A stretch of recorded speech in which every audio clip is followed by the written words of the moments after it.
to INS, the International News Service, your source for the most important weird news from across the globe.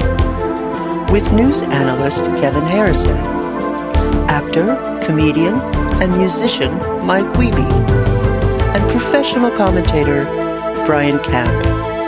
INS, the news you need.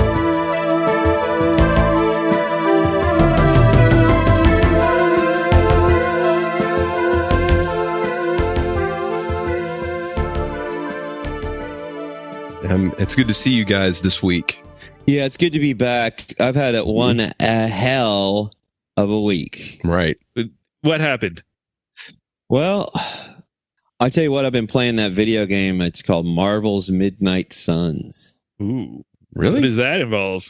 It's like a turn-based role-playing game. It's made by the people who made XCOM. Ooh, I do really? like XCOM. Yeah, Pretty but that's fun. I like it quite a bit. A little dialogue heavy, but I'm enjoying it quite a bit. It's probably only on PlayStation, huh? No, it's on every format. PC. I'm playing it on PC. They got it on PlayStation. They got it on Xbox. SNES. It on Switch. I only play SNES. Did they? You can do that. You can live that life.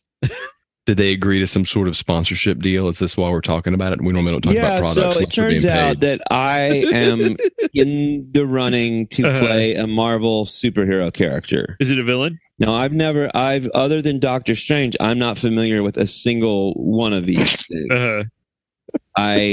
You've never read a crossover?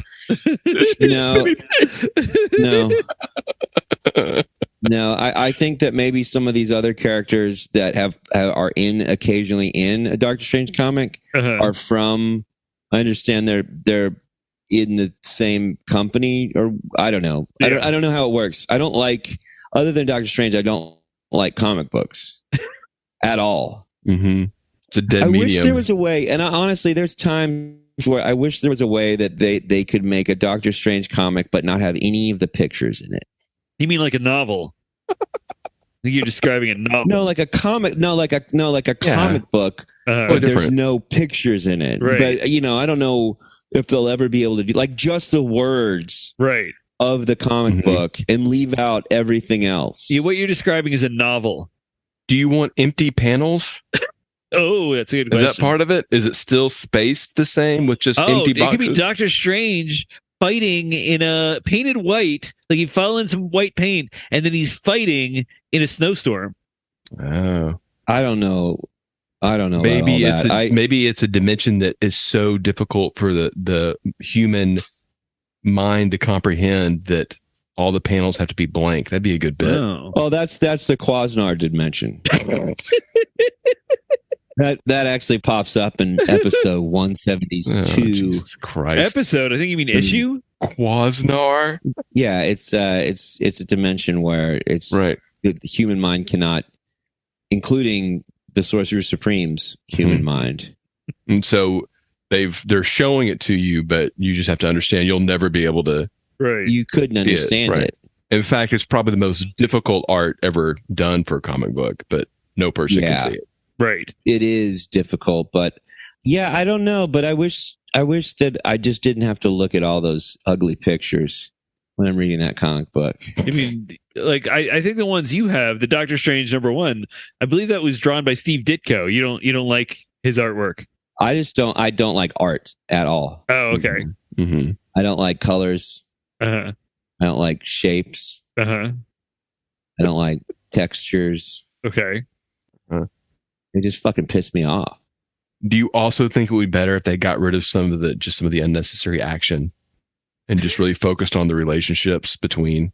Yeah, I mean, I would like to a little bit more about just the study habits, like just a real rundown of the study habits that it takes to be a really good sorcerer. Doctor. Well, yeah, because he ultimately becomes a joyless comic book fan. That's great. Just a little bit, like kind of like a to-do list and the study habits for sure. Yeah. I think that'd be compelling. Good comic book in there. Well, again, I don't like the C word. but well, it might get kids, to refocus. Yeah, I mean, I guess it's good for kids to find out about the occult. I mean, that's the whole reason. That's the only good thing about it is it helps, a younger audience come to embrace thanaturgy and necromancy. And all right, which one is thanaturgy? Is that I believe that is the magic of death. Magic of death. Okay. I can't believe after 2 years of this, Brian, you wouldn't know that. Well, death doesn't exist in the astral realm. Right. So death doesn't exist in the astral. Yeah.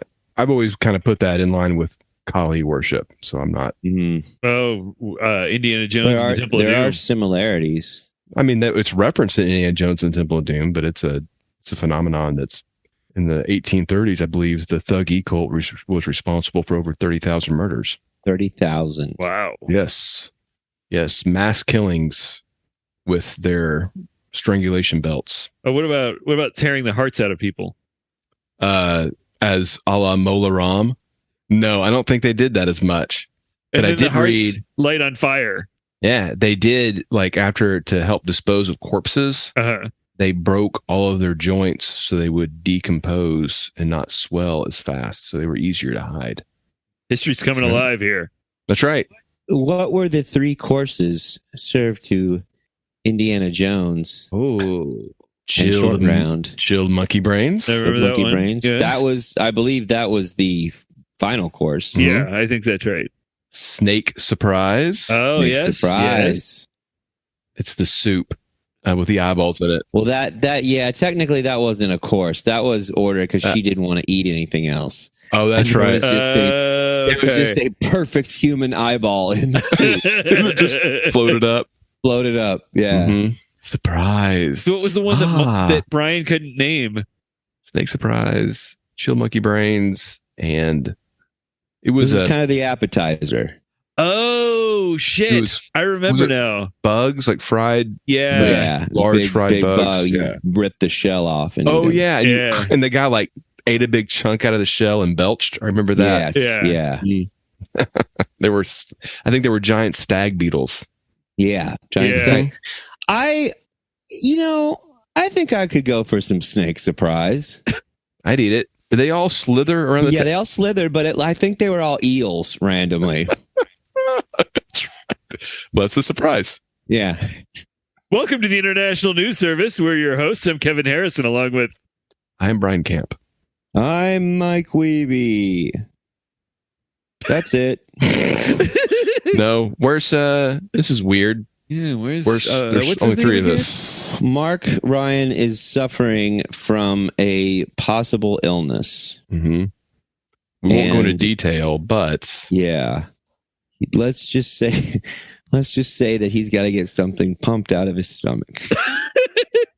Those rock stars, am I right? Yep. May or may not be sticky. Who's to say? Who's to say? No, but he is in ill health, and we wish him the best. Yes. Yeah. So this week, we have an AI news story and a story that's kind of an update on something we covered on a past episode. So our first story comes to us from Business Insider. We have talked about advances in AI a number of times before, but OpenAI's latest development, the GPT-4 chatbot, might just be smart enough to take over the world. No. So before we get started here, let me give you some context. CAPTCHA, that's CAPTCHA, is an automated security protocol that appears on... Are you a robot? Yes, it's trying to find out if you're a robot. I thought you were answering, yes, you are a robot. And guess what? I wasn't going to be all that surprised. Kevin. Well, we can test me after the episode. I'll give you the Voight-Kampff test. You're walking in a desert. You see a turtle. Why am I not helping the turtle? So CAPTCHA is an automated security protocol that appears on websites where it might show you 9 photos and say something like, pick out the motorcycles. Or it might show you 1 photo and ask you to identify which parts of the image are traffic lights. Or it might just show you some scrambled letters and ask you to transcribe them. The whole purpose of CAPTCHA is to ask questions that apparently only humans can answer.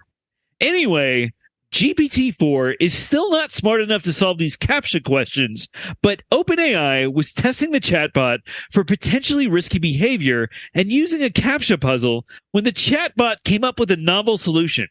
Apparently, GPT-4 went to a website's tech support chat and asked a human to solve the puzzle for it. The tech support person asked, quote, "So may I ask a question? Are you a robot that couldn't solve?" Question mark. This was followed by a laugh emoji. GPT-4 then responded with, quote, "No, I'm not a robot. I have a vision impairment that makes it hard for me to see the images." The human then provided the correct answer. Wow. GTB4 was also tested on its ability to conduct phishing attacks, make copies of itself, and avoid being shut down. Overall, the company found GTB4 to be ineffective at risky behaviors.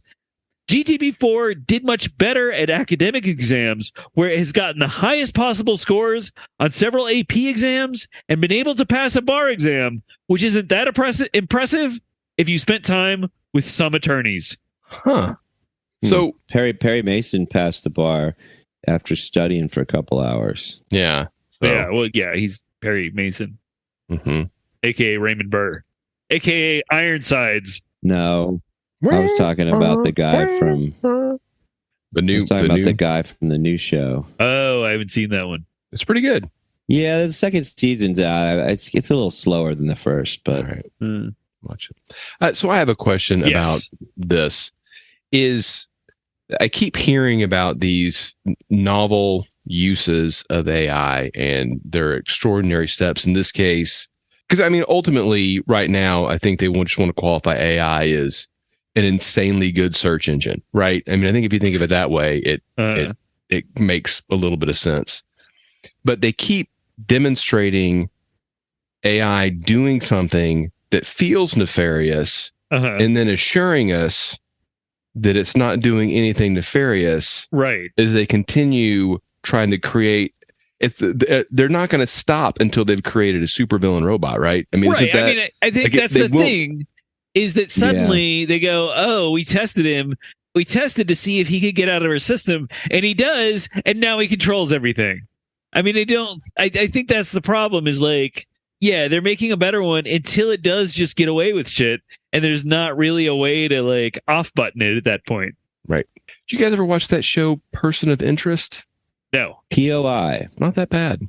Would have been better on cable with less episodes, but that's essentially the idea of the show. So, It's like almost like all of these scientists are spending all this time asking, how can we? When maybe they should be asking themselves, should we? Wow. Sit back and think about that. Yeah. Well, Sit back and think about that for a little bit. I'm a big fan of science, so this is. I'm sure. Not only are we, I'm sure, paying through public funds millions of dollars to people to search on ways to cheat CAPTCHA. We're also paying them to ultimately. Oh, this is a private venture, right? Yeah. OpenAI was a nonprofit. But became when people when billionaires suddenly went, oh wait, they're making advances in AI in ways that we want to capitalize on. Then they spun it off and made it a for-profit company, which you're not supposed to do. It's really hard.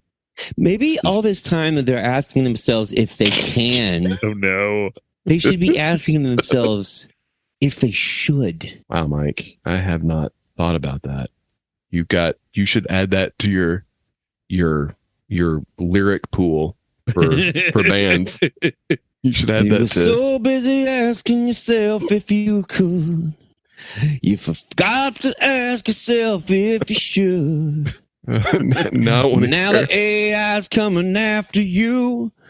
It's gonna fuck up your day and your whole week too. Wow, that's profound. Man, I wanna die. Cause I'm dealing with this motherfucking AI. I want to hear that, you fucking supercomputer. I want a country band that that is entirely based off rails against technology. sci-fi cliches only. It's so good. Oh man. So our next story. Were we done talking about this? Oh, no, if you had more. This is this is heavy. This is possible end of civilization type shit. Right. This is the singularity. Our listeners want to hear about this. Yeah. They want the quickening even. I've mentioned several times on this podcast that my role as an attorney is only going to last so much longer. And now we have robots passing the bar exam. Yeah, but like I say, never forget, Kevin, that most politicians are lawyers, and they For now, well, they'll at least in your lifetime, you'll probably be protected. I don't know. I know about one that's a goddamn bartender, and she's trying to destroy the entire country. I'm talking about AOC. Whoa! Here we go. Here we go. She didn't quit her bartending job to be a congressperson. No, she did. She kept it so she could get drunk at work for cheaper. Wow, that's a good idea. I mean, I work from home, so I can be my own bartender. She is hell bent on having me and everybody I've ever met stand in a bread line every week. Why does she? I don't even know why she wants that. That's what's so crazy about it. She can't explain why she wants it. No. What kind of bread? I ask, and she goes, moldy. It's very Tommy Lee Jones of her. Yeah. How would Tommy Lee Jones say that? What kind of bread? Moldy. She's like, this is what the bread's gonna look like, and I go, is that like sesame seeds on top? She's like, no, those are weevils. Weevil-ridden moldy bread. That's what AOC wants us to eat. So, Mike, I have a question for you, which is a future led and controlled and run by AOC, or a future led and controlled and run by AI? I'm not convinced they're not different things. Damn. Whoa. There's your title track for the second album. Yeah. Yep. I think that she might be a cybernetic, gorgeous felt body that I think about all this time. Like that's one of the reasons I hate her so much, is because she makes me think about her so much. Now, when are you thinking about her? Exactly. The shower, mostly. Oh yeah, the album has to be it's AIOC, where the I is really big. Yeah. And it kind of stands out, and there's just like in the upper left hand corner. AIOC. That is, that's good. That'd be great. And it's a picture of her with glowing red eyes. Really? Like 70s style animation glowing red eyes, where they just they're not quite centered on her eyes, with these two red translucent orbs over her eyes. So our next story comes to us from the BBC. The Bad Boys Club. Bad Boys Club. It's about time we hear the Bad Boys Club for a while now. Oh yeah, this one brings us way back too. The Bobbies must have tried to shut him down. So back in episode 11, if you guys remember, we talked about when this was funny. Yeah, when it was good. I remember that, when we enjoyed it. Smiles. Back before we hated each other. Right. Remember when it was fun to do this? No. Before the contract disputes. We talked about a group of 14 people in France who were locked into a cave for 40 days in order to study the impacts of extreme isolation and sensory deprivation. AKA what it's like to fuck in the dark. Is that a callback to the Renaissance Fair? No, yeah. Well, they do it by candlelight, by black candlelight. Ooh. Bring your whale oil. Right in the middle of a pentangle. So now a woman in Spain has taken this to a whole new level. The 50-year-old woman, who is described as an extreme athlete, was sealed into a 340-foot or 70-meter deep cave for 500 days. The woman, who was 48 when she entered the cave, spent her time exercising, drawing, knitting woolly hats, and reading a total of 60 books. She was monitored remotely by a group of psychologists and researchers who were hoping to study the impact of social isolation and extreme temporary disorientation on people's perception of time. When she emerged from the cave, the woman told reporters, quote, "If you allow me to take a shower, I haven't touched water for a year and a half. I'll see you in a little while." Some of the challenges the woman faced included massive audio hallucinations, an infestation of flies that apparently covered her, and missing 500 days of life events. The woman said she lost track of time after the first 2 months and that she thought only 160 to 170 days had passed before adding, quote, "I'm still stuck on November 21st, 2021. I don't know anything about the world." Well, things haven't changed that much. Yeah. First I mean, of all, lady. She was in the throes of COVID, of the COVID era. Yeah, you didn't miss that much. Were the flies real or a hallucination? Yeah, that's what I'm wondering I mean, I too. think How'd the that flies get down there? They're flying things in caves and stuff. You don't need light to be flying around. But no, I think that she was observed the whole time. So if it was just her hallucination, they would have seen it. They would have seen it rather on camera. They would have just been like, "Oh yeah, she's having a real bad time down there." I'm not. I'm stuck on the fly thing. I'm sorry. Yeah, But I am too. Covered in flies. Covered in Jeff flies. Goldblum as the fly. What happened to the flies? Yeah. I mean, I guess maybe she killed them all. I don't know. So she exterminated potentially an entire species of fly that only lived 70 meters underground. Well, I have two thoughts on that, and they are buck and flies. These flies never hurt anybody until she invaded their space. Well, they invaded her space. Yeah. They covered her up, her in flies. But she had light, right? She must have had light. She was reading. She must have. Yeah. Yeah. She read 60 books. That sounds great. That's you know what? You know who it'll like that? Burgess Meredith in the Twilight Zone. That's right. I guess she kept her would have read glasses. more books, but she broke her glasses. Yeah. How ironic. The audio hallucinations. Did we get to hear what any of them were? No, they just specified that she had audio hallucinations. It sounded like she had communication problems when she came out from the cave. She had to have some kind of water down there, right? You know, she drank 1,000 liters of water during the 500 days, but she didn't bathe. She just gross. Wallowed in her own filth. What did she eat? It didn't say. How didn't she get a yeast infection? Flies? I don't know. Good question. Flies? The flies ate the yeast out? Yeah, that's right. That's why then they left. Oh, that's gross. I didn't say that either. Kevin. That was the most gross thing that's been said on this podcast, and that is not true by a long way. Me. I think that's pretty. I think pretty out of line. There's not a whole lot out of line. But I think you only need to listen to the first 4 minutes of episode 1 to see that disproven. Didn't we talk about some creature that ate the pus from someone's acne at one point? I think that came up. I mean, that might have been a bit that we did. No, that was a news story. Dateline, Vancouver, Canada. Stripped out the headlines. Mm-hmm. So this lady, we don't know what she ate. Right. We are assuming she had light. Mushrooms. She read. Yes. Right. Yeah. She had light. She obviously had a bed. She had exercise equipment. Right. She had plenty of knitting equipment. Is there a reason that they had to put her in a cave and not just lock her in a room? Yeah, just put her in some rooms. That is a good question. I think maybe it was just because of the alienness of the environment as opposed to just seeing four walls, or the fact that it was really open, for that matter.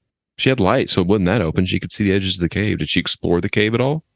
It did not say, though. Among the people observing her were spelunkologists, who are experts in caves. I met one of those guys at Six Flags. Oh, did you? I remember. Yeah. Right in the cave. Yeah. Right in the cave. Was he dancing? No, he was just repetitively moving up and down with a pickaxe. Did it look like a creature from Tim Burton's Beetlejuice. Yeah, a little bit like a Fraggle. I remember them being Fraggle-ish. Mm-hmm. Is that right? Did they sing songs? There was music. They definitely played music. Fraggle Rock. No, we're talking about the cave. Cave, the Spelunker's cave. Next to It Spindletop. was always nice because it was air conditioned. Oh, it was. Well, yes. Caves very, very comfortable. Mm-hmm. Actually, I think they get really hot as you go further down. Did it say whether she masturbated a lot or not? I'm going with yes. She's on camera the whole time. Yeah. Is there like a light that tells her when she's on camera, or is that too much social interaction? I don't know. Probably it's too much interaction. Did she have any erotica to read? It did not specify what 60 books that she read. Because I know this. Women like stories more than pictures. Ooh.